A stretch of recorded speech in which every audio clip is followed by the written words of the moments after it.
கர்த்தருக்குள் மிகவும் பிரியமானவர்களே, தினம் ஒரு தூதன் வழியாக இந்த நாளில் உங்களை சந்திப்பதிலே சந்தோஷப்படுகிறேன். இந்த நாளில் அப்போஸ்தலர் நடவடிக்கை 2வது அதிகாரம் 28வது வார்த்தை இப்படி சொல்லுகிறது: ஜீவ மார்க்கங்களை எனக்கு தெரியப்படுத்தினீர், உம்முடைய சந்நிதானத்திலே என்னை சந்தோஷத்தினால் நிரப்புனீர் என்று சொல்லுகிறான். அப்போ சந்தோஷத்தினால நிரப்புவீர் என்று சொல்லுகிறார் ஒரு ராஜா.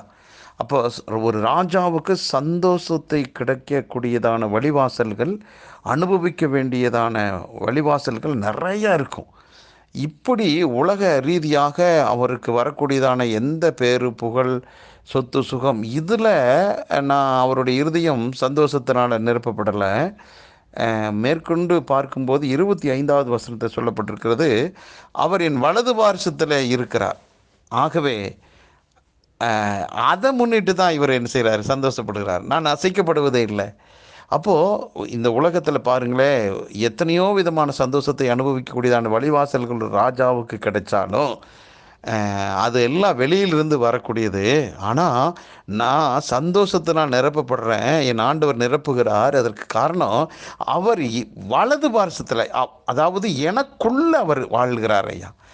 அதுதான் வெளியிலிருந்து வரக்கூடியதான சந்தோஷம் அல்ல, எனக்குள்ளே இருக்கிறத வச்சே நான் சந்தோஷப்படுகிறேன் என்று. அப்போது அவருக்குள்ளே யார் இருக்கிறார்? ஆண்டவர் இருக்கிறார். ஆகவே அதை முன்னிட்டு தான் அந்த ராஜாவுக்கு சந்தோஷப்படுகிறேன்.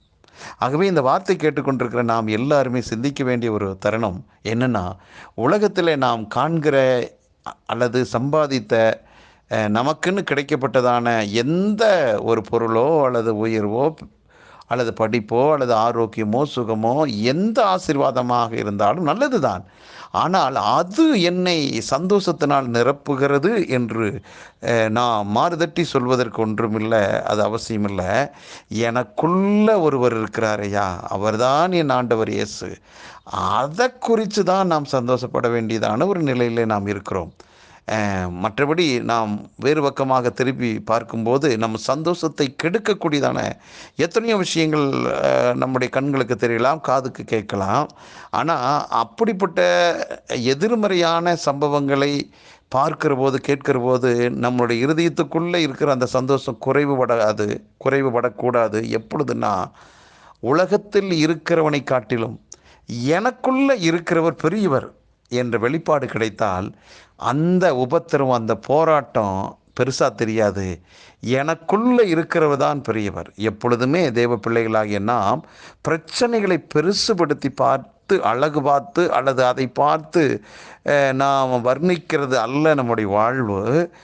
அந்த பிரச்சனையை காட்டிலும் எனக்குள்ளே இருக்கிறாரே ஒருவர், அவர் இயேசு கிறிஸ்து, அவர் பெரியவர் என்றதான வெளிச்சம் தான் நமக்கு வேணும்.